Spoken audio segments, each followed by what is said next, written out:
हाँ जी, तो आइए शुरू करते हैं क्लास 12 चैप्टर 1 जिसका नाम है इलेक्ट्रोस्टैटिक। तो हम डिस्कस कर रहे थे एक चीज पे अभी क्लास के अंदर, जो हम बात कर रहे थे कि ये इलेक्ट्रो टर्म जो है ये कहाँ से इंट्रोड्यूस हुआ, इस पे हम बात कर रहे थे। अगर हम इलेक्ट्रो टर्म के बारे में यूज कर रहे थे तो हम देख रहे थे कि इजिप्शियन वर्ल्ड में वहां पर मैटर को लेके बात हो रही थी। तो आप सभी लोगों ने मैटर पे डिस्कस किया होगा कि व्हाट इज मैटर। अगर आपसे मैं डेफिनेशन पूछूं कि what is matter, anyone? Matter space. तो हम एक मैटर की क्लियर कट डेफिनेशन ले लेते हैं कि anything that is occupied space and mass. Mass होना चाहिए, स्पेस होना चाहिए। तो हमने जब मास की प्रॉपर्टी देखी तो उस मास की प्रॉपर्टी में हम ये देख रहे थे कि अगर इन्हें रब किया जाए या किसी भी वजह से इनके ऊपर कुछ ना कुछ डेवलप हो रहा है, जैसे फॉर एग्जांपल अगर मैं टर्म को यूज करूं, चार्ज डेवलप हो रहा है और उस चार्ज की वजह से अगर वो चार्ज अपोजिट भी आ रहे हैं और वही चार्ज सेम भी आ रहे हैं, जिसमें वो रिपल्शन और अट्रैक्शन को देख रहे थे। जैसे कि आप सभी ने एक कॉमन एक्सपेरिमेंट स्कूल में किया होगा विथ स्केल, है ना। स्केल को आप अपने हेड पे रब कीजिए और सिंपल प्लेन पेपर को आप उसके पास लेके जाइए तो उससे अट्रैक्ट हो जाता है ना। तो जब हम ये सब चीजें पढ़ रहे थे तो ग्रीक टर्म में इस चीज को बोला गया इलेक्ट्रो। इलेक्ट्रो टर्म आया वहां से। इस चार्ज के लिए क्या टर्म दिया गया? इलेक्ट्रो। तो हम वहां से फिर वो इलेक्ट्रॉन बना और इलेक्ट्रॉन से फिर इलेक्ट्रिसिटी बनी। ठीक है ना। हमारा मेन जो आज का फोकस रहेगा कुछ बेसिक टर्म्स पे रहेगा, चार्ज पे रहेगा। कि अगर हम बात करें कि व्हाट इज चार्ज, हम ये तो जानते हैं कि चार्ज जो है वो टू टाइप्स के हैं, that is positive charge and negative charge. लेकिन क्या आप मुझे डेफिनेशन बता पाएंगे कि व्हाट इज चार्ज, कि चार्ज है क्या? मूवमेंट ऑफ इलेक्ट्रॉन नहीं, वो तो इलेक्ट्रिसिटी में चला गया ना। मैं ओनली चार्ज के लिए पूछ रहा हूं कि व्हाट इज चार्ज। तो आइए इस पर डिस्कस करते हैं। आज का जो ये फर्स्ट लेक्चर होगा ये थोड़ा सा थ्योरेटिकल है, न्यूमेरिकल कम है, लेकिन मैंने कोशिश करी कि थोड़ा इसको न्यूमेरिकल वर्जन में डाला जाए, लेकिन थ्योरी ज्यादा है तो हम थ्योरी थोड़ी थोड़ा ज्यादा करेंगे इसमें। आओ देखते हैं। तो सबसे पहले अगर हम देखें तो टर्म बात कर रही है इलेक्ट्रोस्टैटिक, है ना। अगर हम बात कर रहे हैं किसकी? इलेक्ट्रोस्टैटिक की। अगर इलेक्ट्रोस्टैटिक में पढ़ेंगे तो चार्ज एट रेस्ट। हमने इलेक्ट्रो टर्म लिया चार्ज के लिए और स्टैटिक टर्म किसके लिए ले लिया गया? At rest. मतलब अभी हम जो शुरुआत करने जा रहे हैं इसके अंदर जो चार्ज है वो कहां पर रहने वाला है? At rest. कंफर्म। उसके बाद अगर देखें तो पहली डेफिनेशन आती है मेरे पास कौन सी की? What is charge. What is charge. तो अब चार्ज के लिए देखते हैं, लीजिए। तो व्हाट इज चार्ज, पढ़िए। Charge is the property of mass. Wait a minute. हाँ, charge is property of due to which it and electric field and magnetic field. जो आप ये ई शो ई डोनेट हो रहा है ये इलेक्ट्रिक फील्ड के लिए हो रहा है और ये जो बी डिनोट हो रहा है ये किसके लिए हो रहा है? मैग्नेटिक फील्ड के लिए। तो चार्ज कह रहा है कि charge is the property of मास। मतलब जब तक मास नहीं आएगा तब तक चार्ज आने वाला नहीं है। तो charge can not exist without mass, but mass exist without charge. Assertion reason पहला क्लियर। क्या था कि charge does not exist without mass, but mass exist without charge. Confirm है? अब उसके बाद हम देखते हैं कि how many types of charges there are. Two types of charges, first one is and the second one is negative. Positive charge कब आता है? अब यहां पर देखो आपको क्लास 9 या क्लास +1 जहां पर हम एटम के बारे में पढ़ रहे हैं, अब वहां पर हमने देखा था कि इलेक्ट्रॉन्स, देखिए जब भी चार्ज डेवलप होता है कि ओनली एंड ओनली कौन ट्रांसफरेबल है? इलेक्ट्रॉन। प्रोटॉन और न्यूट्रॉन ट्रांसफर नहीं होते। आपको इस चीज का ध्यान रखना, प्रोटॉन और इलेक्ट्रॉन ट्रांसफर नहीं होते। क्लियर। अगर हम देखें नेगेटिव में गेन ऑफ इलेक्ट्रॉन है, तो अगली लाइन देखिए क्या लिखी हुई है? Charge is produced when transfer of electron can occur. Transfer of electron can occur. अगर हम देखें, अब बात हो रही थी यहां पे कि अगर हम चार्ज को ट्रांसफर कर रहे हैं तो लीस्ट चार्ज कितना जा सकता है, लीस्ट टू लीस्ट, कम से कम कितना चार्ज जा सकता है। ठीक है, अगर हमने एक टर्म पढ़ी थी जिसका नाम था क्वांटाइजेशन, तो हम यहीं पे उसको डिस्कस कर लेते हैं क्वांटाइजेशन को। क्लास 10th से क्वांटाइजेशन सर हम पढ़ने की कोशिश कर रहे हैं। जैसे कि आपने एक क्वेश्चन वहां पे पढ़ा था टैक्सी फेयर का, तो वो कहता था कि जो टैक्सी फेयर है वो पर किलोमीटर कितना है, 10 रुपीज पर किलोमीटर, कितना है 10 रुपीज। तो 1 किलोमीटर का कितना चार्ज होगा, 10 रुपीज, 2 किलोमीटर का 20, 3 किलोमीटर का 3.5 किलोमीटर का 40। क्योंकि वो कह रहे हैं कि आप 3 किलोमीटर से जस्ट अगर आप अबव हुए तो आपको पूरा चार्ज पे करना होगा, है ना।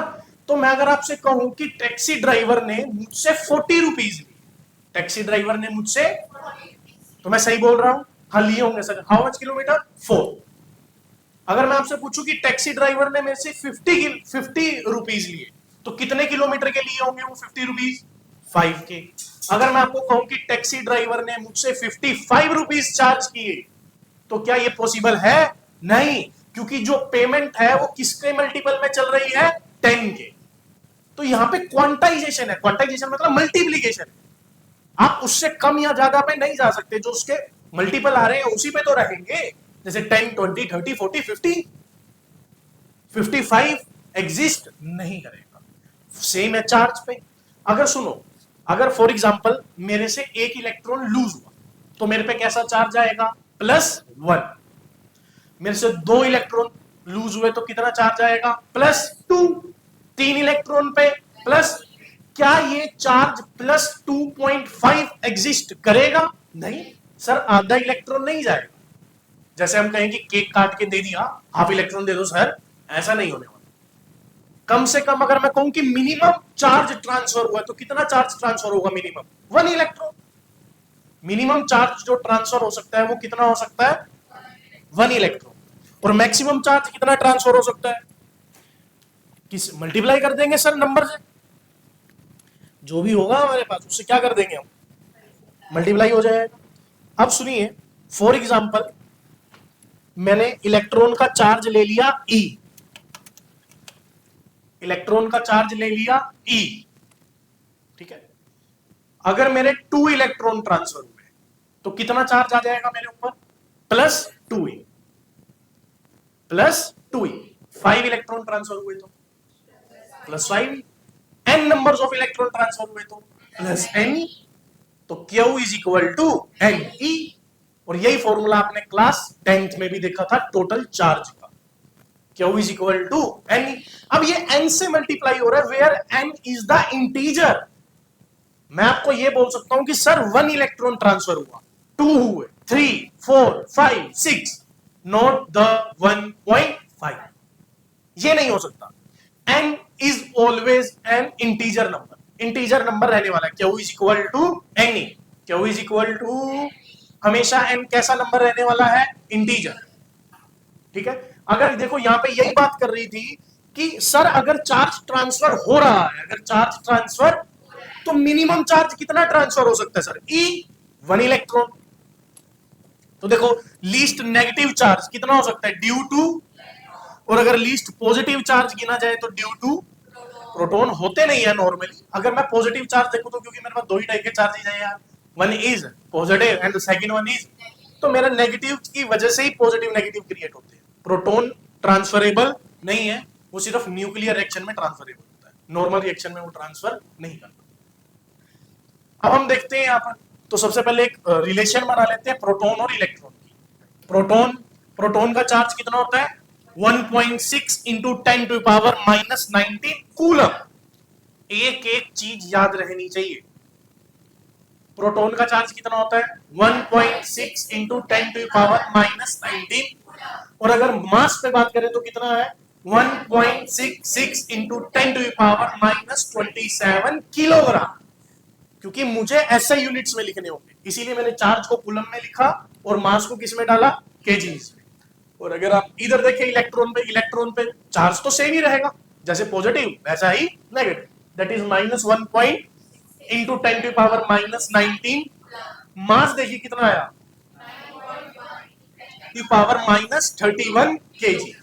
अब देखिए किसका मास ज्यादा है, प्रोटॉन का या इलेक्ट्रॉन का? प्रोटॉन का। तो मास of proton is much much greater then mass of, और इनके बीच का एक रेशियो निकल के आता है। ये रेशियो बड़े काम का है, जब आप बिल्कुल एंड वाले चैप्टर्स में चलेंगे एटम्स में, तो वहां पर ये बहुत काम का है कि किसका मास ज्यादा और किसका कम, और कितना कम ज्यादा है। तो मास ऑफ इलेक्ट्रॉन बाय में मास ऑफ प्रोटॉन का जो रेशियो निकलता है वो निकलता है 1 बाय में 1840। ये रेशियो 1835 होता है लगभग, लेकिन हम थोड़ा सा अपने को सहूलियत देने के लिए इसको 40 कर लेते हैं, ताकि पता चल जाता है, एस्टिमेट आ जाता है। एक्चुअली तो 35 भी नहीं होता, वो 35 पॉइंट समथिंग चलता रहता है, तो हम 40 करके इसको खत्म करते हैं। तो अब ये मत करना सर बुक में तो 35 लिखा होता है ना, तो ये थोड़ा अप्रोक्सीमेशन मेथड के लिए इसी का यूज करते हैं। तो ये सबसे इंपॉर्टेंट है, अभी तक आपने जो भी पढ़ा उसमें सबसे इंपॉर्टेंट ये रेशियो है, मास ऑफ इलेक्ट्रॉन और मास ऑफ प्रोटॉन का, जो कि कितना होता है 1 divided by, what is the mass of proton, 1.66 into 10 to the power -27 kilo. अगर हम बात करें मास ऑफ इलेक्ट्रॉन की तो कितना आएगा 9.1 into 10 to the power -31। Clear? Charge दोनों पे सेम है, एक पे पॉजिटिव है और एक पे नेगेटिव। कितना है -1 into 10 to the power coulomb. ठीक है, अब हम बात करते हैं यूनिट ऑफ चार्ज की, क्योंकि हम ले देके बात तो चार्ज पे ही कर रहे हैं, लेके देके बात तो इलेक्ट्रॉन्स पर ही चल रही है। अगर मैं बात करूं चार्ज की, तो चार्ज की यूनिट क्या आ रही है मेरे पास, कूलम, और ये एसआई यूनिट है। और सीजीएस यूनिट क्या है जो हम वैसे लेते हैं, 1 coulomb is equal to 3 into 10 to the power 7 stat coulomb. मेरा स्टैट कूलम में ये रहती है। और एक चीज तो आप बचपन से जानते हो, like charge, like charge like है, सेम है। गलत लिखा गया, रुको,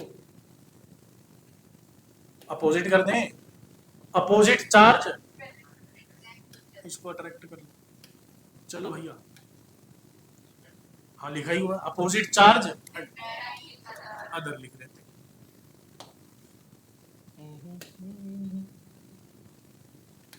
फॉर एग्जाम्पल एक पॉजिटिव है और एक मेरे पास,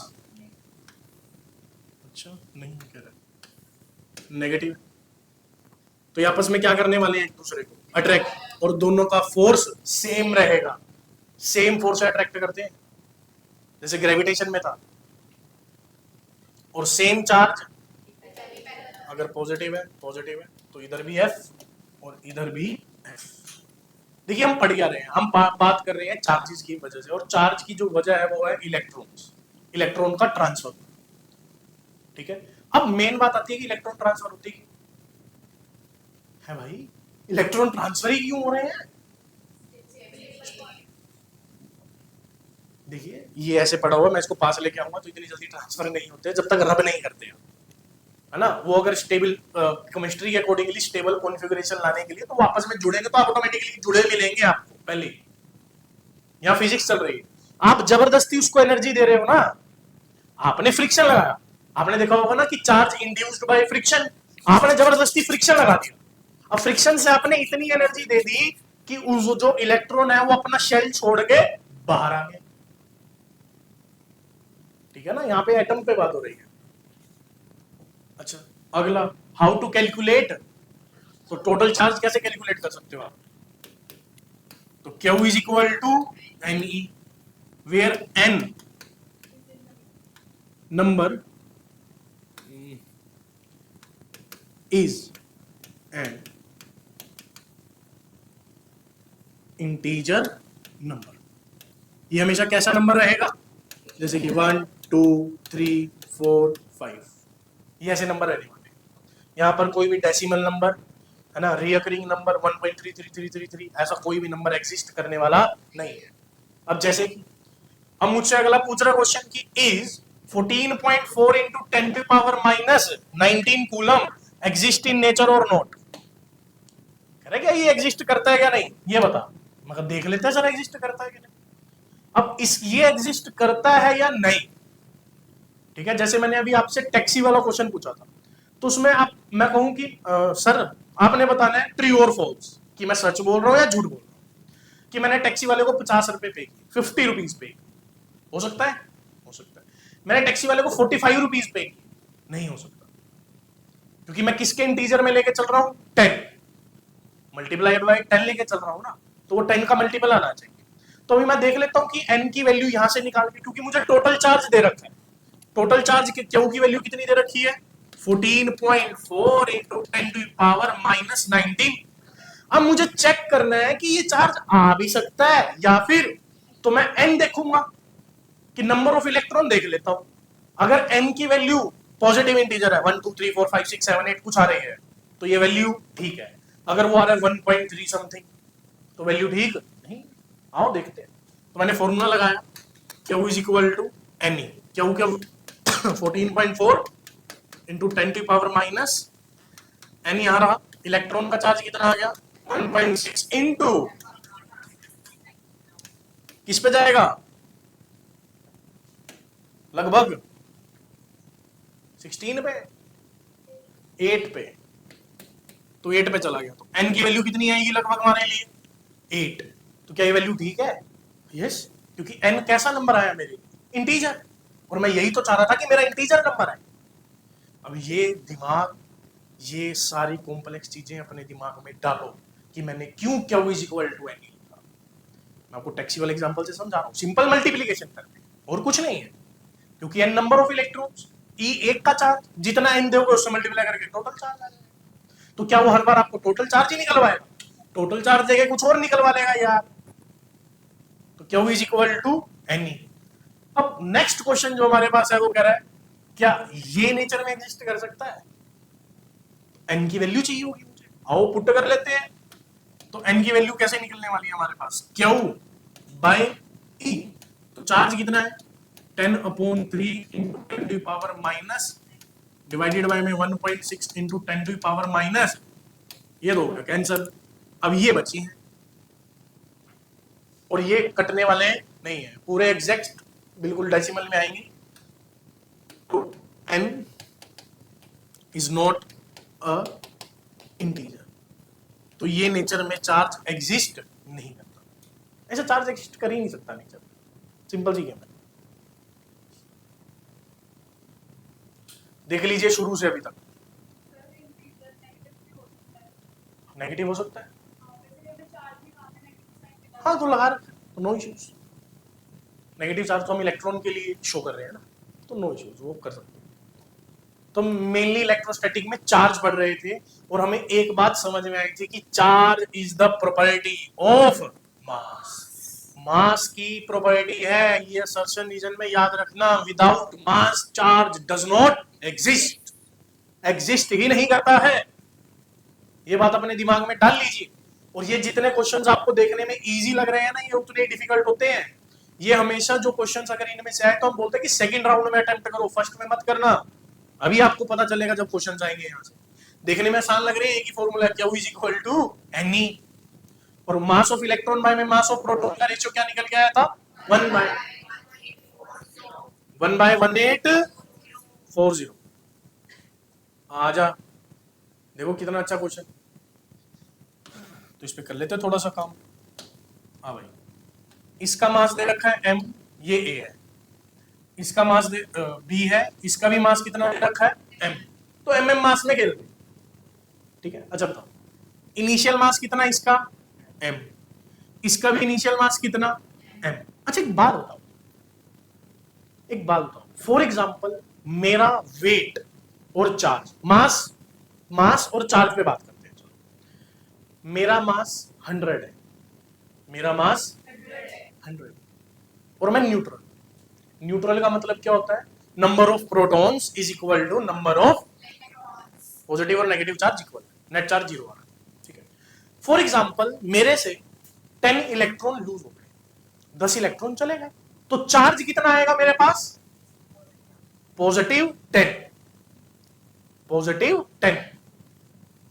मास, मेरा मास इंक्रीज हुआ या डिक्रीज हुआ? क्यों? क्योंकि इलेक्ट्रॉन्स निकल गए। चाहे इलेक्ट्रॉन्स का मास बहुत कम है, चाहे इलेक्ट्रॉन्स का मास बहुत, लेकिन लूज तो हुए। अगर मेरे इलेक्ट्रॉन कहीं जा रहे हैं तो ऑब्वियस सी बात है जहां जा रहे हैं वहां पर मास को गेन कर देंगे और मेरे से मास को, सिंपल सी गेम है। तो मेरा मास कितना कम हुआ? इनिशियली मास मान लो मेरा 100 था, तो 100 माइनस 10 ME, मतलब 1 मास ऑफ इलेक्ट्रॉन Me लिख लिया और 10 गए थे तो 100 माइनस 10 Me, वो मास आ जाएगा। अब देखो क्या ध्यान से क्या कह रहा है, if 14 electron are from A to, तो यहां से यहां तक कितने इलेक्ट्रॉन ट्रांसफर हुए? तो एक इलेक्ट्रॉन का अगर मैं मास लिखूं तो उसको मैं कितना लिख लेता हूं, Me, जिसकी वैल्यू कितनी होती है 9.1 into 10 to power -31 kg। Clear game. अब वो क्या कह रहा है कि 14 electron transform from A to B, then find final mass of A and, तो आ जाओ, तो ए का मास लिखे फाइनल, इनिशियल मास कितना है ए का m, फाइनल मास कितना होगा m माइनस, सॉरी 14 है ना, 14 Me, और अगर मैं p का फाइनल लिखूं तो कितना है आपके पास m प्लस में 14। अभी कोई डाउट, दिक्कत, परेशानी, दुविधा, सुविधा कुछ भी हो तो बताएं। यहां तक कुछ भी है तो प्लीज बता दीजिए कि ए फाइनल और बी फाइनल।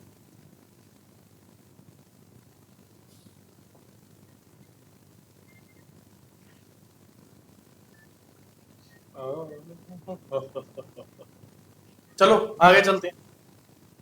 अब देखो ये थोड़ा सा लेवल अप किया मैंने इसी क्वेश्चन का, है ना। अब आप देखना कि थोड़ा सा लेवल अप करने के बाद हम कहां चलते हैं। देखिए क्या कह रहा है, कह रहा है इनिशियल मास कितना है m, बिल्कुल ध्यान से करना, क्वेश्चन मैं करवाता हूं आपको। इनिशियल मास कितना है मेरे पास, इसका भी इनिशियल मास कितना है m, इनिशियल नीट में आया हुआ क्वेश्चन। क्या कह रहा है, if from A is, number नहीं दिए, कितने दिए 25, तो मैं कोई नंबर मान लूंगा अपनी तरफ से, कितने इलेक्ट्रॉन ट्रांसफर हुए उसका 25%। देन फाइंड, चेंज है, then find mass of A and B.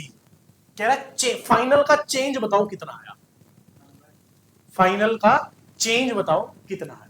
तो देखते हैं, सर ने आंसर बता दिया है ना, तो हम देख लेते हैं कि कितना चेंज कितना आ रहा है।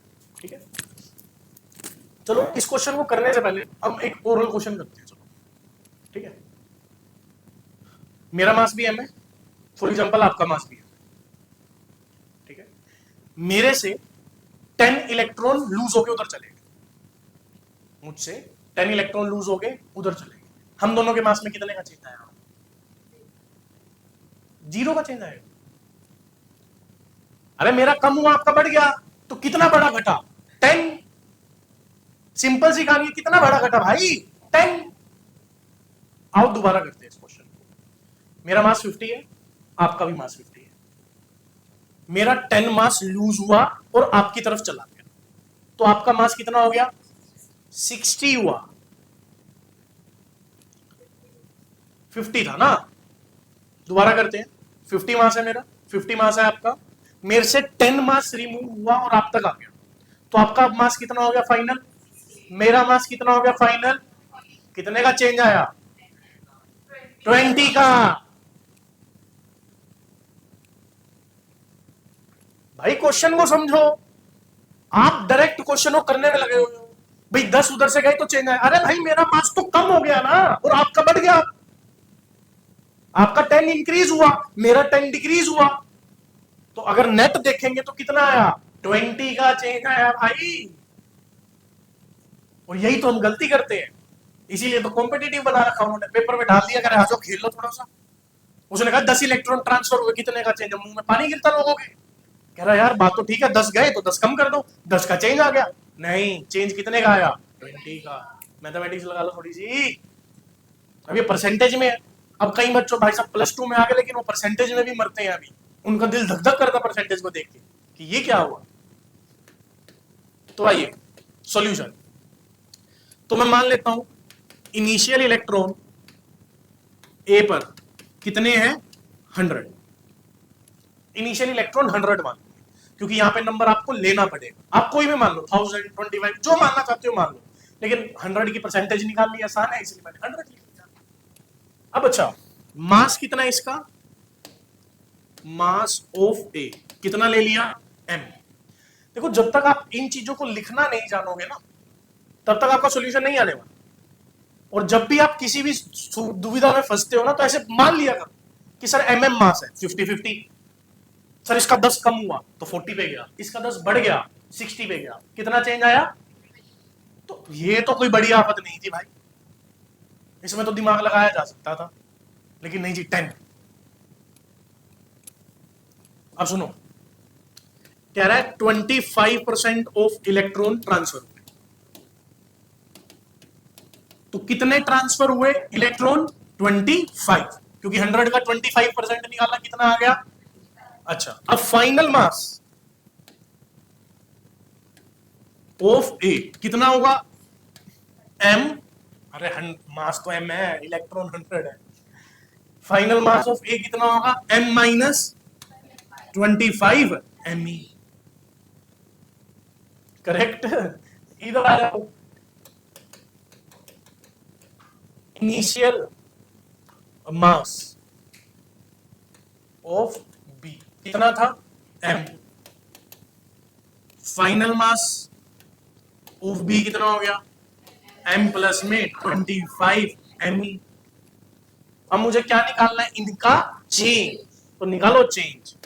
तो चेंज निकालेंगे जब हम इनका तो क्या लिखेंगे mass of B minus mass of B का लिखो कितना आ रहा है m प्लस में 25 me माइनस ए का कितना आ रहा है माइनस 25 me।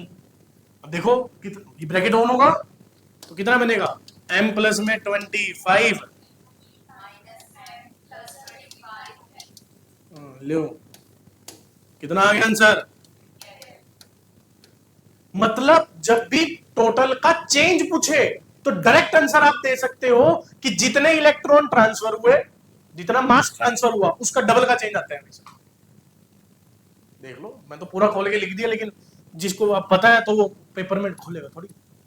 अच्छा एक बात बताओ 1000 इलेक्ट्रॉन ट्रांसफर, कितने ट्रांसफर हुए, कितने में मास का चेंज आएगा 2000। मामला सेट है, प्रूव ये रहा। अब बस अब मेमोराइज कर लो कि ये आंसर है, क्योंकि पेपर में खोल के लिखने वाले नहीं है, मुझे पूरा पूरा सोल्व करेंगे बैठ के। एक आधी बार आप कर लीजिए और फिर मेमोराइज कर लेंगे। भाई 500 इलेक्ट्रॉन ट्रांसफर हुए, 500 नंबर ऑफ इलेक्ट्रॉन ट्रांसफर हुए, तो कितना का चेंज आने वाला है 1000 मास ऑफ इलेक्ट्रॉन एम पीछे लगेगा। तो ऐसे क्वेश्चन आपको दिखाता हूं, एक है क्वेश्चन देखो। ये क्वेश्चन कॉम्पिटिटिव लेवल पे क्यों था, क्यों था कॉम्पिटिटिव लेवल पे ये क्वेश्चन, सिर्फ बेसिक चेक करने के लिए। अरे ये तो ना पूछा भाई 3 इलेक्ट्रॉन हो गए तो कितना कितना मास गया होगा सर 3 m। ये बात इसको बनाओ डॉक्टर, इसको दो 1 करोड़ की सैलरी है ना, इतने पे तो नहीं देंगे। थोड़ा सा बेसिक चेक कर रहे थे, थोड़ा सा मैथमेटिक्स लगा और गेम हमारे हाथ में किया जा सकता है। चले आगे तो आ जाओ। ओहो आहा क्वेश्चन पढ़ो क्या कह रहा है, क्वेश्चन को देखिए एक बार ध्यान से क्या कह रहा है।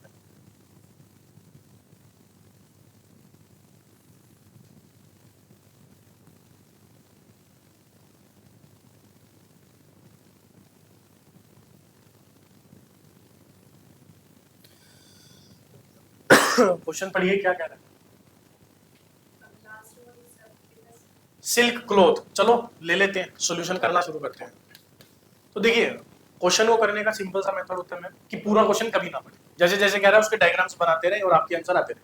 कैसे कह रहा है glass rod is rubbed with a silk cloth, तो रोड तो बनाने नहीं वाला मैं, तो रोड लिख लूंगा और एक जगह सिल्क क्लॉथ लिख लूंगा। चलो जी इन दोनों को रब किया।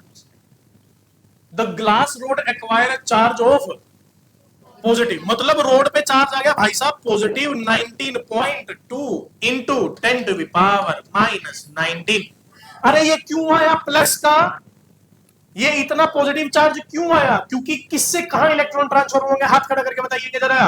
रोड से सिल्क पे गए होंगे, सिल्क से रोड पे, हाँ, रोड से सिल्क पे।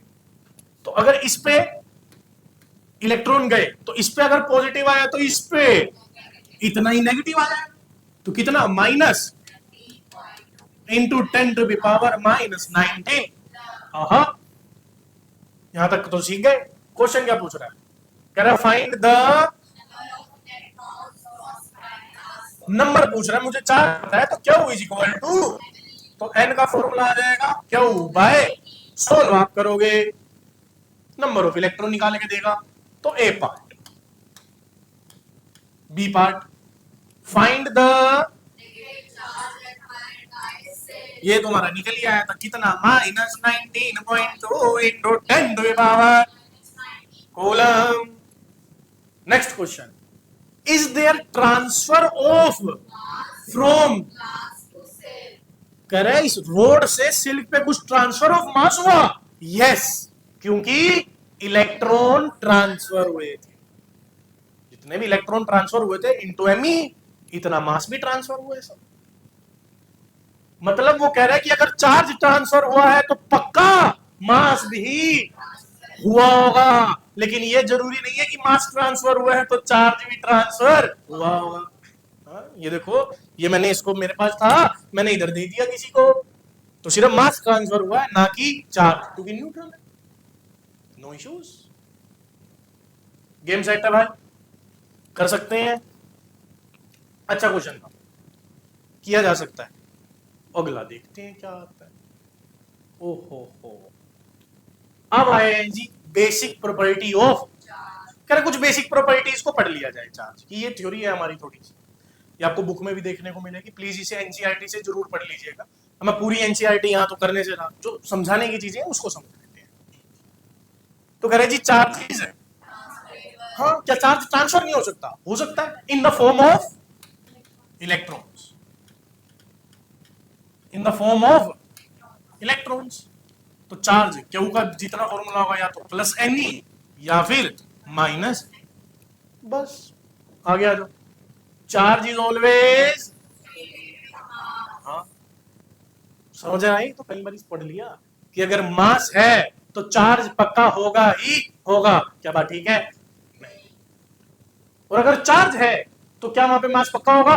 होगा। ये कंफर्म है सर, होने वाला। ओ, क्या कह रहे हैं? Charge is, total charge is in a process. तो सबसे पहले तो हम आपसे जानना चाहेंगे कि कंजर्व्ड का मतलब क्या होता है। कई बार हम पढ़ते आ रहे थे कि सर टोटल एनर्जी कंजर्व रहती है, ये कंजर्व रहता है, वो कंजर्व रहता है, ऐसा क्या वैसा के पैसा। ये कंजर्वेशन का मतलब क्या है, जरा ये बताइए। हाँ, एनर्जी कंजर्वेशन का फॉर्मूला, वो मैंने डेफिनेशन नहीं पूछी, कंजर्वेशन का पूछा। Initial is equal to final,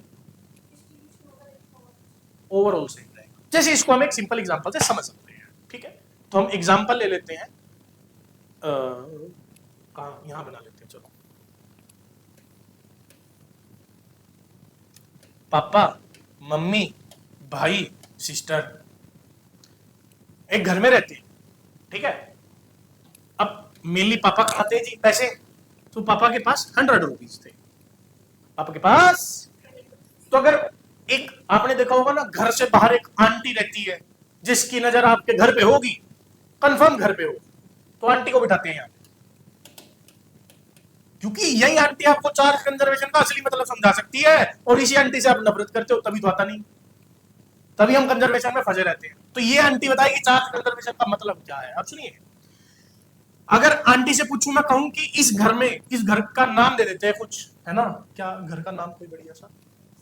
स्वर्ग। वाह, जब बना नर्क हो, नाम स्वर्ग है, तो स्वर्ग नाम है घर का। तो इस आंटी से पूछा गया कि इस स्वर्ग में टोटल कितनी मनी है, तो आंटी कितनी बताएगी? 100 रुपए, 100 रुपीज। अब पापा से मम्मी ने लड़ाई कर ली, कहा भाई सारे पैसे तो आप लेके बैठे हो, मेरे को तो दिया। हाँ, तो पापा ने कहा मैं भी देता हूं तेरे को, फिर जा। तो पापा ने क्या करा, 50 और आधे आधे दे दिए। तो क्या पापा के पास अब जितने पहले अमाउंट थी उतनी रही? नहीं। लेकिन आंटी कितनी बताएगी? वो कह रही जितने पहले तो उतनी है, घर में उतनी है भाई साहब, घर में चेंज। अब भाई भी रोने लगा, कह रहा मम्मी को देती तो मैं कौन सा फिर तो सिस्टर कहती मैं कौन सा मुझे भी दे दो। तो हमने डिस्ट्रीब्यूट कर लिया कितना? 25 25 और क्या पापा के पास उतने ही पैसे रहे? क्या मम्मी के पास उतने रहे? क्या भाई के पास उतने रहे? क्या सिस्टर के पास उतने रहे? सारों के पास चेंज हो गए, लेकिन आंटी अब भी बताएगी कितना, क्योंकि घर में तो कितने रहने वाले हैं। मतलब डिस्ट्रीब्यूशन तो हुआ, लेकिन एक सिस्टम के अंदर अगर हम देखेंगे तो टोटल सेम रहेगा जितना इनिशियल था। मतलब हम ये तो लिख लेते हैं कि initial is equal to final, लेकिन हम ये भूल जाते हैं कि इनका डिस्ट्रीब्यूशन हो सकता है। मतलब total initial is equal to total final, ये है कंजर्वेशन। ये नहीं हो सकता कि मेरे पास अभी 20 है तो बाद में भी 20 ही रहेंगे ना, चेंज हो सकते हैं। लेकिन अगर मैं एक सिस्टम बनाकर रूम में देखूंगा तो वो पहले भी 20 थे, बाद में चाहे वो 10 ही क्यों ना हुए, लेकिन फिर भी ओवरऑल टोटल कितना रहेगा? 20। तो कंजर्वेशन मुझे ये बताता है कि डिस्ट्रीब्यूशन हो सकता है, डिस्ट्रीब्यूशन, लेकिन नेट सेम रहेगा। नेट नेट सेम रहेगा। अभी अगर आपको डाउट है तो बताओ। आपने 9th में पढ़ा होगा या +1 में पढ़ा होगा, conservation of momentum, conservation of energy. इसका मतलब ये नहीं है कि एनर्जी सेम रहेगी हर पॉइंट पे ना, डिस्ट्रीब्यूट होती रहेगी, इधर गई उधर गई, लेकिन टोटल करोगे टोटल एनर्जी का तो 100 वही आने वाला। तो कंजर्वेशन समझना है तो घर के बाहर जो आंटी बैठी है उससे समझिए, वो इजीली समझाएगी आपको। तो कंजर्वेशन का दूसरा समझने का सिंपल सी टेक्निक है आंटी मेथड, वो लगाए और आंसर पाए। तो मुझे ये मत कहना कि सर कंजर्वेशन में एनर्जी चेंज होगी, या मैं चार्ज का कंजर्वेशन पढ़ रहा हूं तो क्या चार्ज चेंज नहीं हो सकते? हो सकते, लेकिन ओवरऑल सेम रहेगी जितना पहले, जितना। अब पढ़ो, अब देखो, तो अब देखो, अब समझ आएगा आपको क्या। Total charge is, total charge conserve रहेगा। फॉर एग्जांपल मेरे पास दो ए और बी, मेरे पास दो बॉल्स हैं, two spheres A and B. इसके पास इनिशियल चार्ज कितना है? क्यू। मास कितना? एम। देखो मैं चार्ज के साथ हमेशा मास लिख रहा हूं, जबकि मास की रिक्वायरमेंट है चाहे नहीं है, क्योंकि मेरी आदत होनी चाहिए, क्योंकि चार्ज है तो मास पक्का हो। और इसका इनिशियल चार्ज कितना है? इस पे चार्ज नहीं, मतलब इस पे चार्ज है तो मैं इस पे चार्ज लगा देता हूं,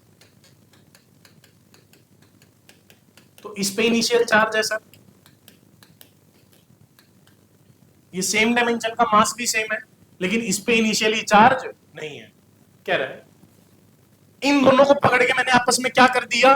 टच कर दिया, एक दूसरे से कांटेक्ट में लेके आया, तो क्या होगा? चार्ज डिस्ट्रीब्यूट हो जाए इधर और कुछ इधर।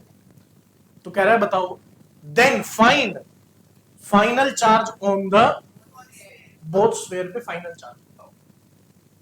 ठीक है, निकालने। देखो, क्योंकि मुझे पता है, क्योंकि चार्ज जब भी ट्रांसफर होता है तो एक रूल पक्का लगता है कि charge is conserve. Initial total charge is equal to final total. Okay, initial total charge is equal to final total charge. Initial charge कितना है? ए पे था, बी पे तो था ही नहीं, सिर्फ ए पे था, क्यों? बी पे नहीं था। अब फाइनल में दोनों पे आएगा, और क्योंकि दोनों सेम के टच करे तो सेम चार्ज आ जाता है दोनों पे, तो मैंने लिखा Q dash plus Q dash, कि फाइनल चार्ज इस पे कितना आ गया? Q dash. इस पे भी कितना आ गया? Q dash. तो फाइनल चार्ज लिख लिया। अब Q A is equal to Q dash plus Q dash, और क्यू डैश की वैल्यू कितनी आ गई? Q A by 2, half half हो गया। अरे सिंपल सा समझे यार, बकवास question. Papa mummy 100 rupees 0 rupees.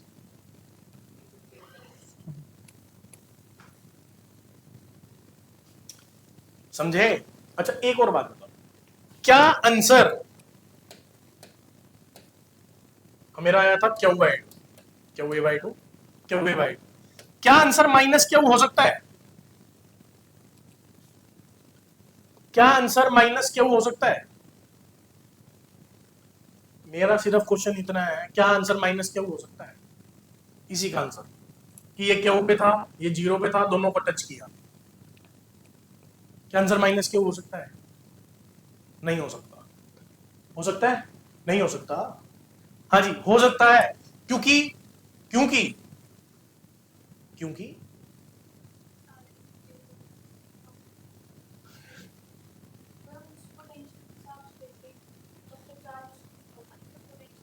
हाँ हाँ वो तो थोड़ा आगे चलेंगे, उसके हिसाब से तो नहीं आएगा, नहीं आएगा आंसर, नहीं आएगा आंसर, ये नहीं हो सकता।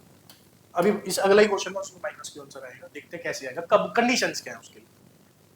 इस कंडीशन में तो नहीं है।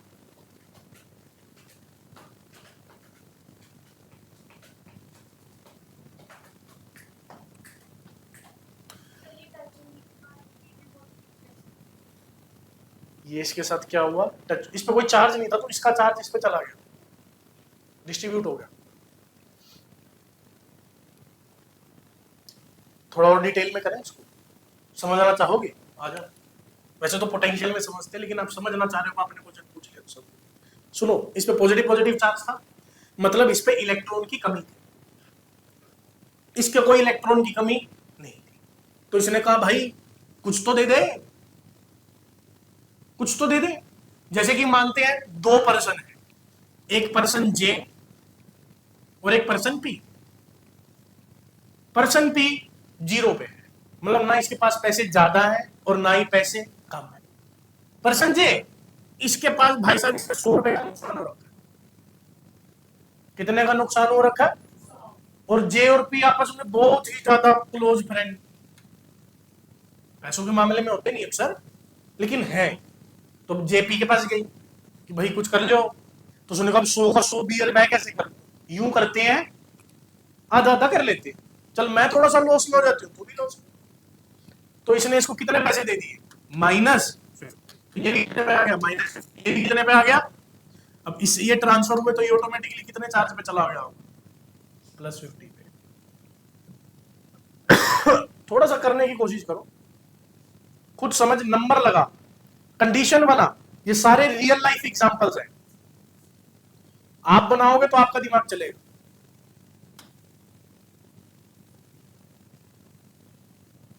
इलेक्ट्रॉन और प्रोटॉन के बीच, इलेक्ट्रॉन, देखिए यार, इसको इलेक्ट्रॉन्स की रिक्वायरमेंट थी, है ना, तो इसके पास एक फोर्स है खींचने, तो सारे नहीं खींच पाएगा ना, हाफ हाफ करेगा। डिफ्यूजन वाला, इधर 100 है, इधर 0 है, कितना ट्रांसफर होगा? 50-50, इक्विलिब्रियम मेंटेन होता है। वो यहाँ भी वही कंडीशन अप्लाई, इक्विलिब्रियम मेंटेन होता है। ओह माय गॉड, एक और बढ़िया सा क्वेश्चन आपके लिए। अच्छा यहाँ तक, अभी तक जितने क्वेश्चन करे समझ आ रहे हैं? ये बी, हाँ भी समझ आ रहे हैं कि हो क्या रहा है? तो इस टाइप के क्वेश्चन आते थे, वो कितना बढ़िया क्वेश्चन। चलो पढ़ते हैं। Object A B and are 3 insulated identical conductor है, ए बी और सी, ठीक है। ओरिजिनली ए एंड बी है ऑफ,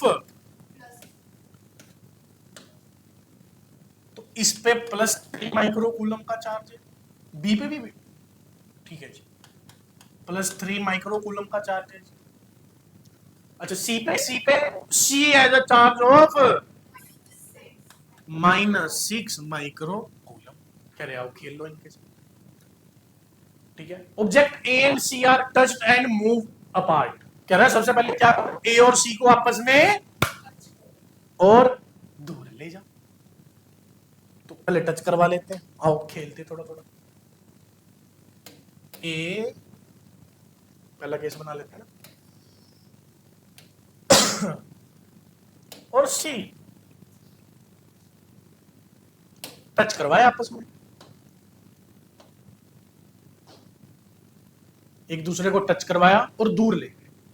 तो देखो अब टच करवा के दूर ले जाने वाला सिंपल सा बात है, किस पे बात चल रही है, चार्ज कंजर्वेशन पे। Total initial charge is equal to total final charge, और टोटल फाइनल चार्ज दोनों पे इक्वल आएगा क्योंकि दोनों सेम डायमेंशन के। अलग डायमेंशन के होंगे तो क्या होगा, वो पोटेंशियल में पता चलेगा, क्योंकि सेम डायमेंशन पे है तो दोनों का चार्ज सेम आएगा। तो इनिशियल चार्ज कितना आएगा, initial total charge is equal to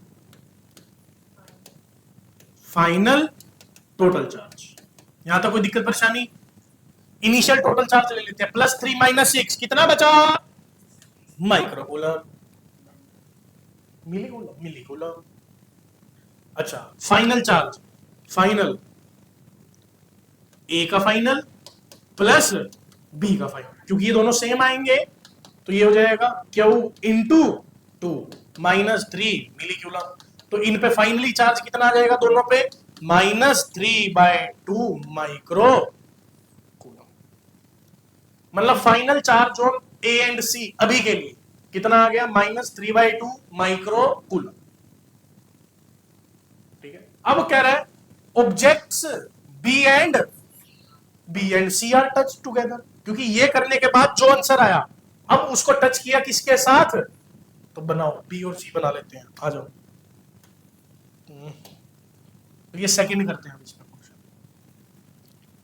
तो हम आएंगे बी और सी पे। तो पहले बी ले आओ, लेकिन बी का चार्ज +3 रहेगा या चेंज हो चुका है, कितना हो चुका है,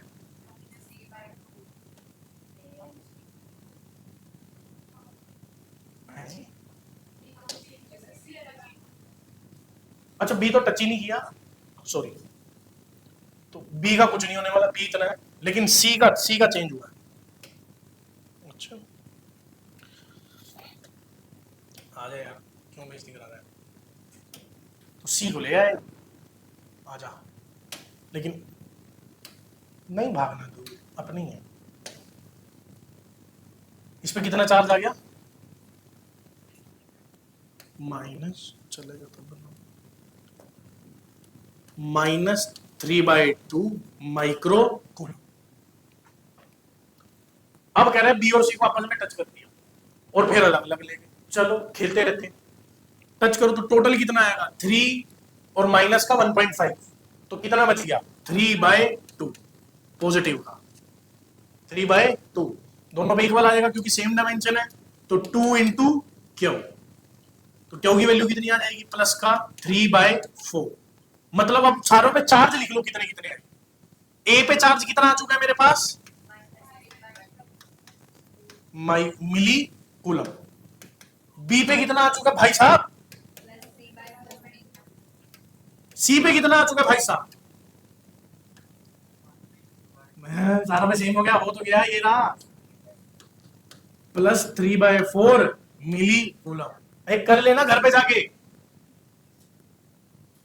भाई, वो तो इनिशियल चार्ज था ना -3/2, वो तो जब टच किया तो प्लस में चेंज हो गया, +3/4 हो गया, आधा हो गया उसका भी।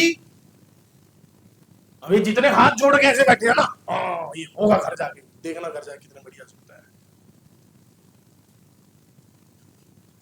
अब क्या कह रहे हैं, if objects A and B are now held near each other they will attract repel has no effect. A और बी कह रहे हैं, ए पे माइनस चार्ज है, बी पे अट्रैक्ट करेंगे या रिपेल, अट्रैक्ट। ओहो आंसर मिल चुका है ए। अच्छा आगे देखिए, if object A and C are held, A और सी, ए पे माइनस सी पे प्लस, तो ये भी अट्रैक्ट, ओहो दोनों का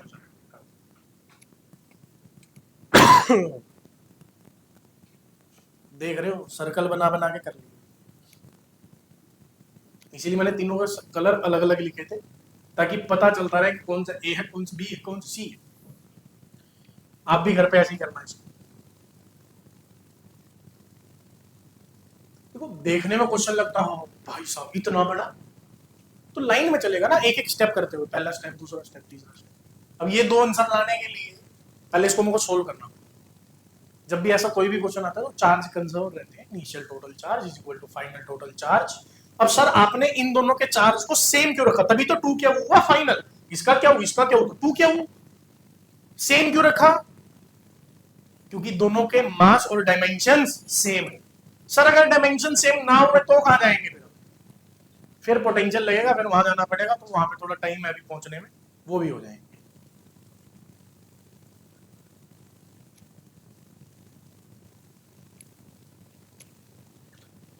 ओ माय गॉड, एक और आ गया धीरे धीरे।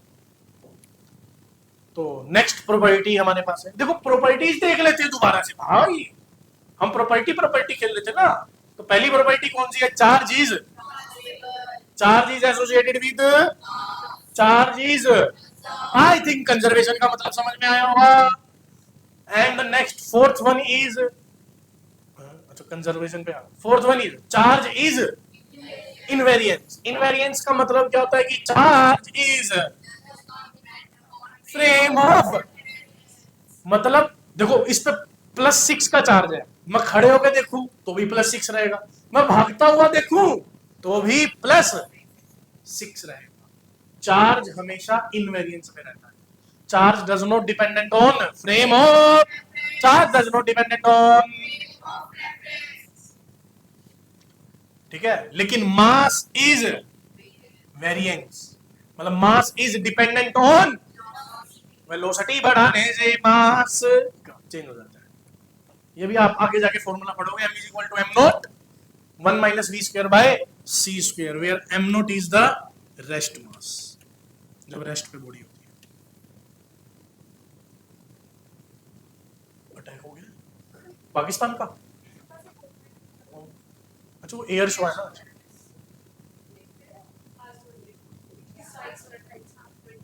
तो वो प्रैक्टिस कर रहे होंगे ना, देख रहे हो एयर शो है 27 को, आज डेट है 23rd, और आज से प्रैक्टिस शुरू हो चुकी है, और 2 टाइम करते हैं। हमको देख लो पेपर नजदीक हम करते ही, जबकि उन्होंने पता नहीं कितनी बार ये काम कर लिया, फिर भी दोबारा प्रैक्टिस कर रहे हैं ताकि गलती ना हो जाए। हम करें एक बार हो गया ना, अरे बहुत है, अब तो भाई साहब AR1 पे पहुंचेंगे सीधा एक बार करते ही।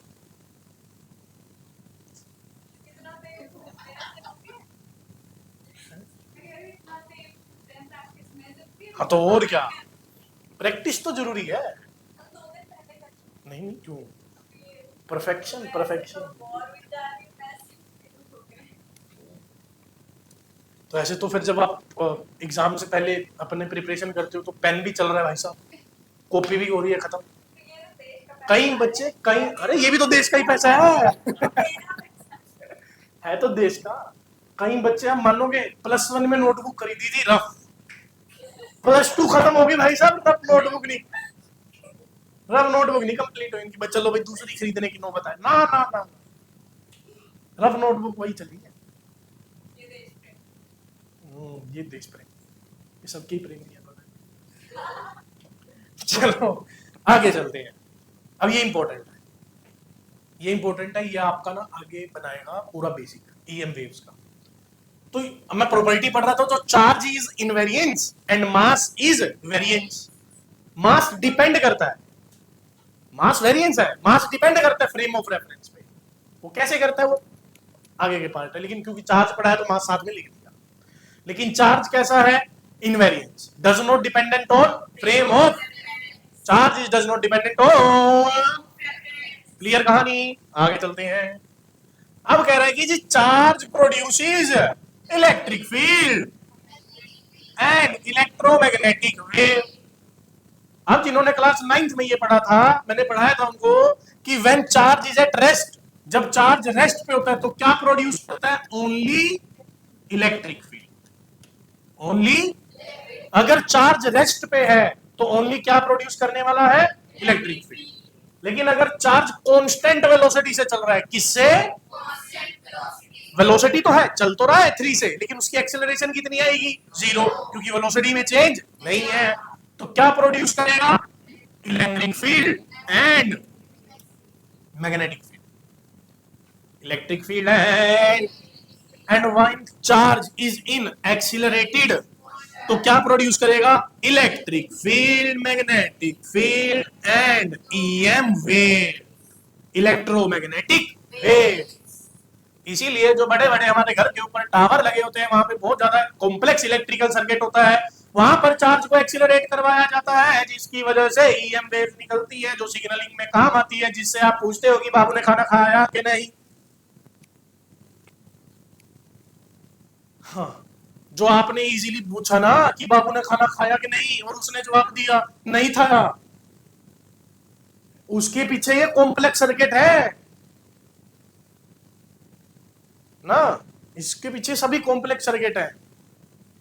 फिर आगे से आपने पूछने की क्यों नहीं था, तो वो भी उस तक आवाज जाएगी। तो कॉम्प्लेक्स सर्किट, चार्ज एक्सेलरेट हो रहे हैं यहाँ पे, बिना चार्ज के एक्सेलरेट हुए आप ये ईएमएफ नहीं बना सकते। तो सुनो, व्हेन चार्ज इज एट, क्या निकलने वाली है, only when charge is at constant velocity then electric field and, और जब वो एक्सीलरेटेड मोशन में है तो electric field and electromagnetic and electromagnetic and electromagnetic. अब इस पे क्वेश्चन ले लेते हैं भाई साहब, आ जाओ भाई। अब देखिए मेरे पास एक चार्ज है, क्यों ये इधर जा रहा है वेलोसिटी v से, जो कि वेरिएबल है, जो कि कैसी है। अब यहाँ पे खड़े पप्पू जी, इनको क्या फील होगा, इलेक्ट्रिक फील्ड, मैग्नेटिक फील्ड या ईएम वेव या तीनों? तीनों। क्यों? क्योंकि वेलोसिटी वेरिएबल है, वेरिएबल वेलोसिटी है तो एक्सीलरेटेड मोशन है, तो यहां पर हमें देखने को मिलेगा इलेक्ट्रिक फील्ड, मैग्नेटिक फील्ड और EM waves, electromagnetic waves, electromagnetic waves. अच्छा, ओके। नेक्स्ट क्वेश्चन, चार्ज किस पे है, रेस्ट पे। बंदा चल रहा है, चार्ज नहीं चल रहा। कौन चल रहा है, ये बंदा चल रहा है भाई साहब, मिस्टर बीन, और मूव विद, तो इसको क्या ऑब्जर्व होगा, A electric field, B electric field and magnetic field, C electric field, magnetic field, EM wave, and D भाई हमारा फेवरेट, क्या हमका नहीं पता, चार्ज नहीं चल रहा है, चार्ज रेस्ट पे है, चार्ज डज नॉट मूव।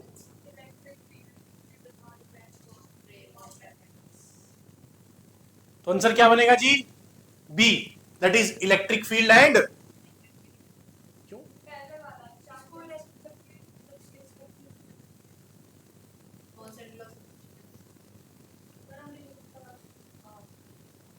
तो मेनली देखो, जब मैंने पहले ये पढ़ाया तो उसमें किसको भगा रहे थे हम, चार्ज, चार्ज को भगाना। क्या यहाँ पे चार्ज भाग रहा है, चार्ज नहीं भाग, चार्ज नहीं भाग,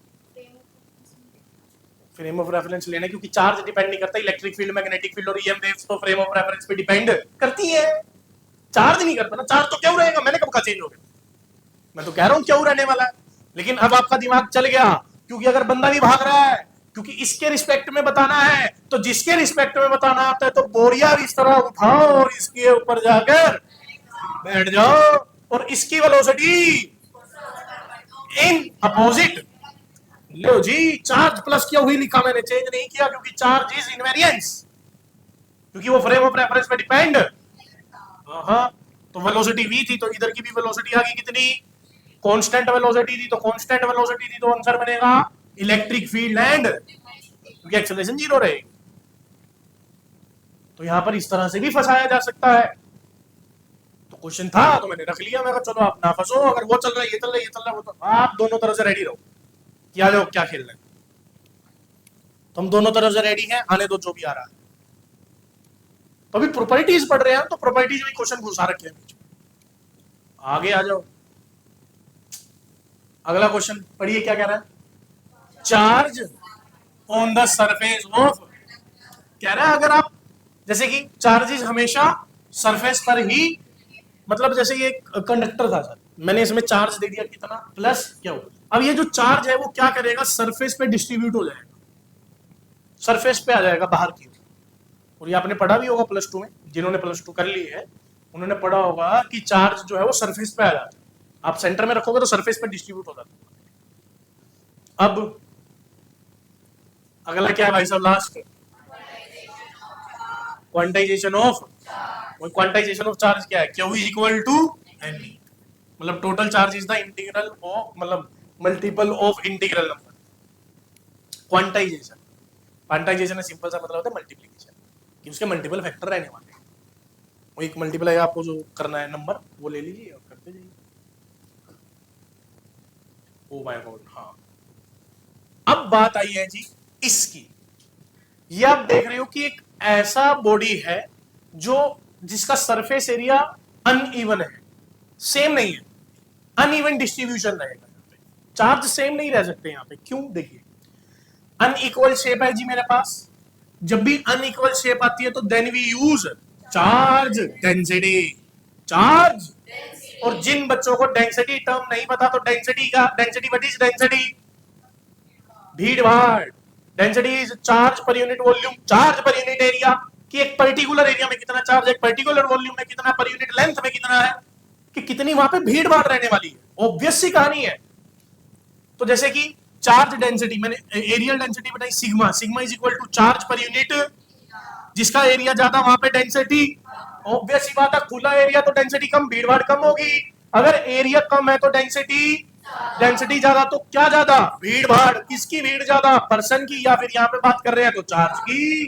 तो अगर आप देखो यहाँ पे एरिया बहुत ज्यादा कम है, छोटा हो गया, कंसाइज है, तो यहाँ पर डेंसिटी चार्ज। तो अगर अनइक्वल पे होगा तो यहां पर चार्ज ज्यादा आ जाता है। जैसे आप देखो, समझने का सिंपल सी कहानी, फॉर एग्जांपल दिलजीत का शोर है भाई साहब, यहाँ पे दिलजीत जी खड़े है ना, तो कुछ अमीर लोग, भीड़ भाड़ ज्यादा दिखेगी पास में, जी थोड़े गरीब है पीछे दिखेंगे, थोड़े दिखेंगे, बहुत ही ज्यादा गरीब है वो और पीछे दिखने वाले, वो कम होंगे। आप देखो ना, भीड़ स्टेज के पास ज्यादा होती है, तो वही हो रहा है। नहीं नहीं सर, हम फैन पार्क में लेंगे, आगे फेस टू फेस, वहीं तो एंजॉय होता है। क्यों नहीं? ऐसा कुछ नहीं। पीछे देखा, पीछे पेड़ पे देखा तूने, अंबानी जी पेड़ पे लटके हुए पीछे वो तो आगे बैठेंगे। अंबानी जी पेड़ पे लटके नहीं मिलेंगे पीछे, हमारे जैसे लोग मिलेंगे पेड़ पे लटके।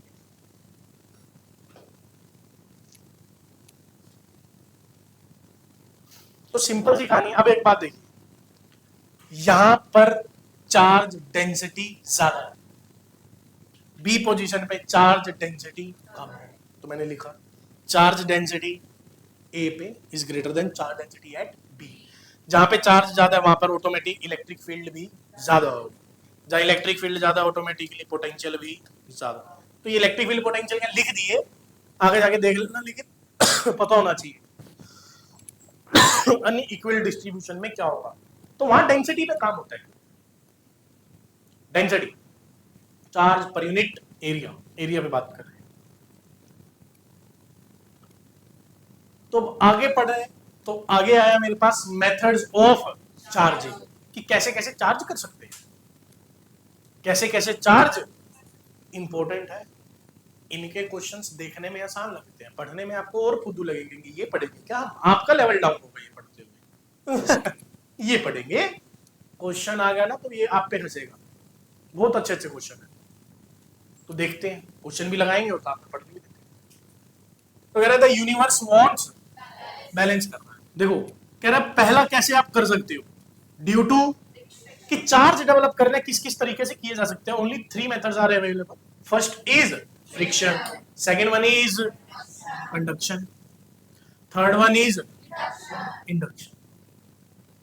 कौन कौन से है जी?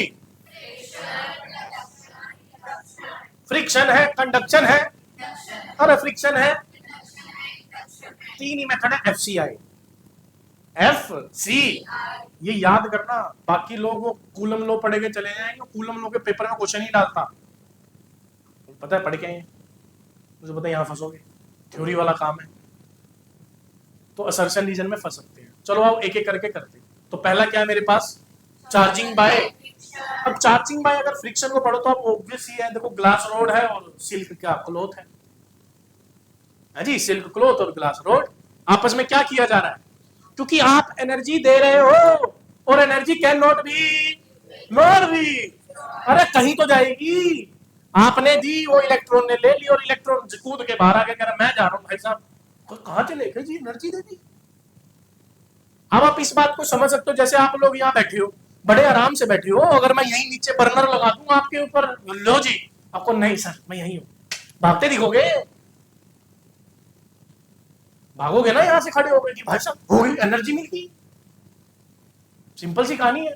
और अगर आप एनर्जी को फील करना चाहते हो भाई साहब कि हाँ देखते हैं कि इलेक्ट्रॉन को एनर्जी कैसे मिलती है, घर जाए, किचन में जाए, स्टोव ऑन करें, है ना, उस पर तवा रखे, गर्म होने दे, फिर उसमें थोड़ा देसी घी लगाए, उसको भी गर्म होने दे, जब वो गर्म हो जाए तो अपना हाथ रख दें ऐसे ऊपर उस पर, लेकिन एनर्जी फील होगी भाई साहब जाती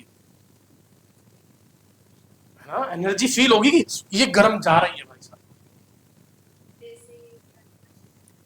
ज्यादा देर तक गर्म रखेगा, है ना। हम कुकिंग करते हैं तो ऑयल क्यों डालते हैं, गर्म तो तभी नहीं होना है, तो वो जो ऑयल हमने डाला है उसका जो बॉइलिंग पॉइंट या मेल्टिंग पॉइंट बहुत हाई होते हैं, वो ज्यादा देर तक हमें उसमें बनाए रखें, इसीलिए ऑयल डाला जाता है। हाँ, अगर आप ये एक्सपेरिमेंट बिना देसी घी के करना चाहते हैं तो भी कर सकते हैं, रिजल्ट सेम रहेगा, सब्जी नहीं बनेगी, लेकिन सब्जी जल जाती है अगर आप पैन में ऑयल ना डालो, ऐसे डाल दो सब कुछ और गर्म कर दो उसको, तो जल जाएगी।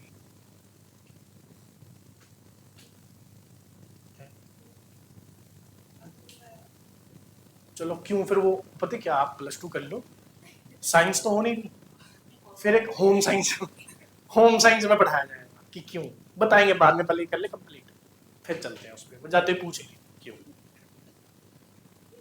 Charging by friction, charging by, अच्छा फ्रिक्शन में करने के लिए आपको एक दूसरे के साथ टच होना होगा, कॉन्टेक्ट जरूरी है, कॉन्टेक्ट जरूरी है।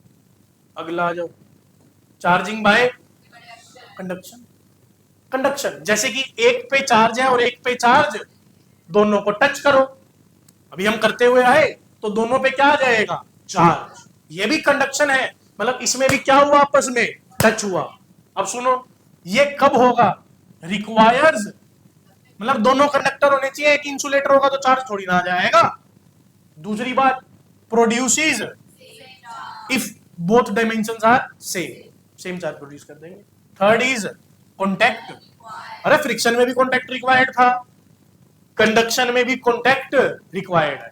इसको ऐसे भी किया जा सकता है, टच ना करो, वायर से जोड़ दो, वायर से भी चार्ज ट्रांसफर हो जाएंगे, वायर से भी जोड़ दो। अब जो मेन मुद्दा है वो है charge by induction, charge by, ये इंपॉर्टेंट है, इसलिए डायग्राम नहीं रखा, ये इंडक्शन वाला समझना जरूरी है। कैसे, जरा आइए,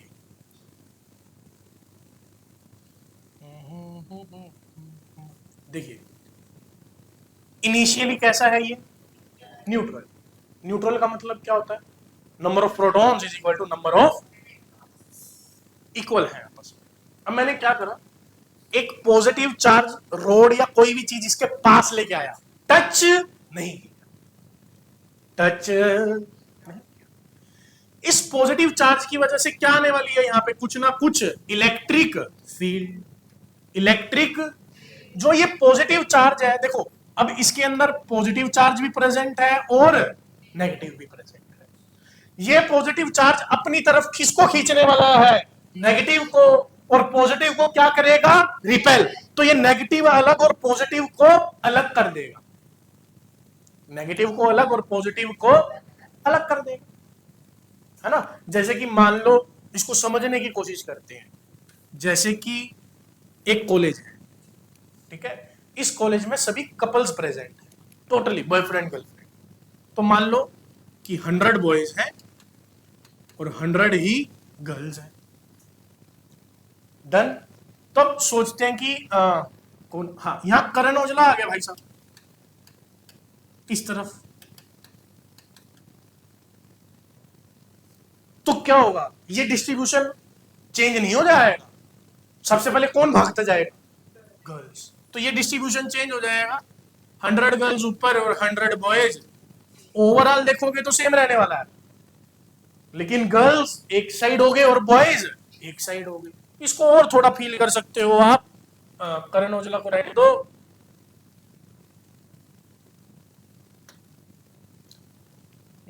100 थे, मान लो मोदी जी आ गए। अब लड़कियों का कोई इंटरेस्ट नहीं है मोदी जी में।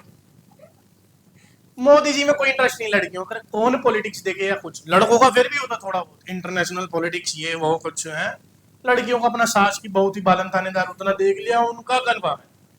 उनका उतना ठीक है कि भाई ये हो गया हमारा, है ना। लड़कों के लिए होता है थोड़ा सा कि भाई हाँ जी मोदी जी आए तो मिल गए। तो ऑब्वियस ही बात है, लड़कियां तो दूर ही भाग जाएंगी, हम क्या करें, है ना। करण औजला में तो चलो लड़के, मोदी जी वालों में थोड़ा सा आप डिफरेंस कर सकते हो। तो सेम कहानी यहाँ पे। अब पॉजिटिव चार्ज आने की वजह से कौन सा, इस तरफ कौन सा चार्ज आ जाएगा, नेगेटिव, और इस तरफ आ जाएगा, क्योंकि पॉजिटिव एक तो रिपेल भी करा ना इसने और नेगेटिव को अट्रैक्ट कर लिया। तो ये क्या हुआ, charge formed due to induction, और इसमें कॉन्टेक्ट की रिक्वायरमेंट नहीं, कॉन्टेक्ट की रिक्वायरमेंट। अच्छा सुनो,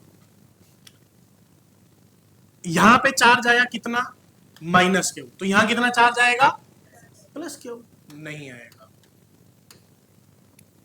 ये सबसे बड़ा मिथ है कि सर सेम चार्ज आ जाएंगे, नहीं सर क्यों, देखिए यहां पे फोर्स लग रहा है और आप जानते हो कि जो फोर्स है वो inversely proportional to distance R square. तो फोर्स ज्यादा कहां लगेगा, ए पे या बी पे, ए पे। तो यहां फोर्स ज्यादा आएगा तो नेगेटिव इधर ज्यादा खींच के रखेगा ये, और यहां पे फोर्स कम होगा। तो दोनों पे अनइक्वल डिस्ट्रीब्यूशन होता है, दोनों का डिस्ट्रीब्यूशन अनइक्वल होता है। तो सर इक्वल कब मानेंगे, इक्वल मानते हैं जब क्या हो, प्योर कंडक्टर, जब क्या हो, अगर उसने लिखा कि प्योर कंडक्टर मेरे पास क्या है, तो इक्वल डिस्ट्रीब्यूशन जाएगा, इतने इधर पॉजिटिव उतने नेगेटिव। अगर कंडक्टर नहीं लिखा, अगर कंडक्टर, तो अनइक्वल होंगे, क्योंकि एक पे फोर्स ज्यादा लगा, एक पे फोर्स कम लगा। आगे देखो, अब ये कंसेप्ट है पॉजिटिव चार्ज, जिसकी वजह से यहां पे कौन सा चार्ज आ जाएगा, यहां पे कौन सा आ जाएगा। लेकिन मैंने ये वाला हिस्सा क्या कर दिया, अर्थ का काम क्या है, अर्थ का काम है कि अगर जीरो करेगा हर एक चीज को, पॉजिटिव है तो क्या प्रोवाइड करा देगा, नेगेटिव, जीरो कर देगा, नेगेटिव है तो क्या प्रोवाइड करा देगा, जीरो कर देगा। तो कह रहा जी फाइनल क्या बनेगा, वो जी फाइनल हम बना लेते हैं, फाइनल ऐसा बनेगा कुछ।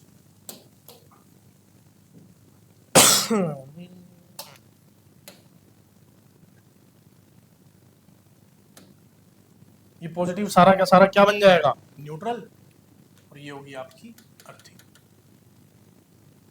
नेगेटिव तो रहेगा लेकिन वो पॉजिटिव वाले को क्या कर देगा, पकड़ के न्यूट्रल, अर्थिंग के केस में।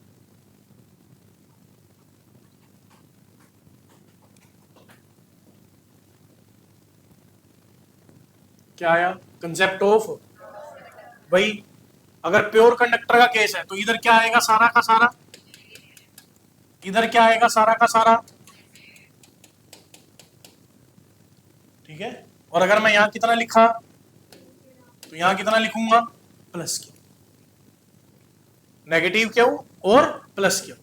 एक बात आप और समझिए, जब कंडक्टर में इक्वल चार्जेस आ जाते हैं, जब कंडक्टर में, अब देखो इसकी इलेक्ट्रिक फील्ड किस तरफ रहेगी, पॉजिटिव से इलेक्ट्रिक फील्ड बाहर निकलती है। एक बार के लिए समझ लीजिए, जिन्होंने नहीं पढ़ रखा इलेक्ट्रिक फील्ड आएगी तो बाद में समझना, लेकिन एक बार समझ लो यार, पॉजिटिव से इलेक्ट्रिक फील्ड बाहर निकलती है, तो इसकी वजह से जो इलेक्ट्रिक फील्ड आ रही है वो किस तरफ आ रही है, इस तरफ। इन्होंने जो इंड्यूस करी इलेक्ट्रिक फील्ड वो किस तरफ आ रही है, किस तरफ, इस तरफ। और प्योर कंडक्टर वो होता है, क्योंकि देखो इस पे भी प्लस क्या होगा फिर, तो जितनी इसकी इलेक्ट्रिक फील्ड इसने इधर लगाई उतनी इसने इधर लगा दी, और कंडक्टर के अंदर नेट इलेक्ट्रिक फील्ड जीरो हो जाती है। प्योर कंडक्टर की बात कर रहा हूं, किसकी बात कर रहा हूं, प्योर कंडक्टर की। प्योर कंडक्टर में चार्ज इक्वल आ जाती है। है और कुछ नहीं?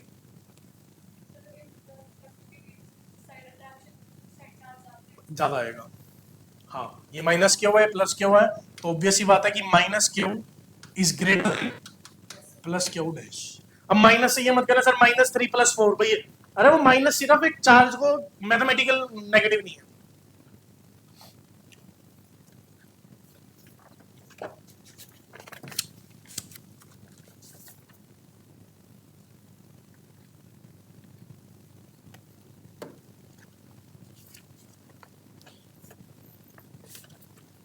जैसे कि एक क्वेश्चन है यहाँ पे, if 1000 electron are transferred from one sphere to the another sphere of equal mass, if 1000 electrons are from one sphere to of, then the difference in mass of the sphere will be, सुनो, 100 ME, मतलब sorry 1000 ME, 2000 ME, 1000 MP mass of proton, या 2000 mass of proton electron, तो answer बनेगा 2000 ME।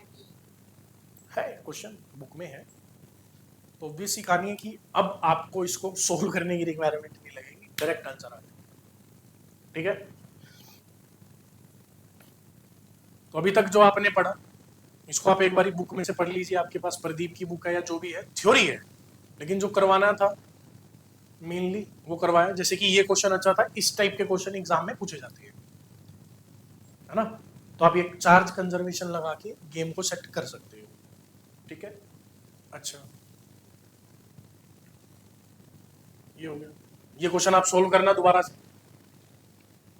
ठीक है ना। Glass है, road है, सिल्क है, तो नंबर ऑफ इलेक्ट्रॉन कितने गए, क्या है क्या नहीं है, कुछ क्वेश्चंस मैं आपको PDF बना के इसकी भेज दूंगा, इसमें लिंक है क्वेश्चन इसके साथ, तो आप कर लेना वो सारे सारे, है ना। जैसे ये क्वेश्चन था, सोल्व भी किया, आंसर भी याद है ना। 5000 इलेक्ट्रॉन ट्रांसफर तो चेंज इन मास कितना आएगा, 10,000 ME हो गया। अब देख रहे हो, ये आपका यहाँ पे पढ़ने का क्या फायदा होता है कि जैसे अब ये क्वेश्चन करवाना था मैंने, तो मैं डायरेक्ट इस क्वेश्चन पे नहीं गया, इससे पहले ये करवा, ताकि ये लिखना आ जाए, फिर अगले पे चलेंगे। तो नोट्स के हिसाब से चलोगे तो आपको बिल्कुल क्लियरिटी रहेगी कि करना क्या क्या है। हाँ, ये आ गया। तो चलिए, अब अगला जो लेक्चर लगेगा वो हम कूलम्स लॉ पे लगाएंगे। ठीक है, इसको यहीं एक बार ब्रेक देते हैं, इस पे जो क्वेश्चन प्रैक्टिस है वो कर लीजिए। लगभग मेरे पास इसके ऊपर कम से कम 50 क्वेश्चंस अवेलेबल है, 50 क्वेश्चंस लगा लीजिए, ये लिख लीजिए थ्योरी, कोई डाउट है कुछ आप पूछ लीजिएगा, और उसके बाद फिर हम नेक्स्ट वीडियो में मिलते हैं कूलम्स में। ठीक है, मैच हो रही है, नहीं हो रही, कोई बात नहीं, नहीं हो रही तो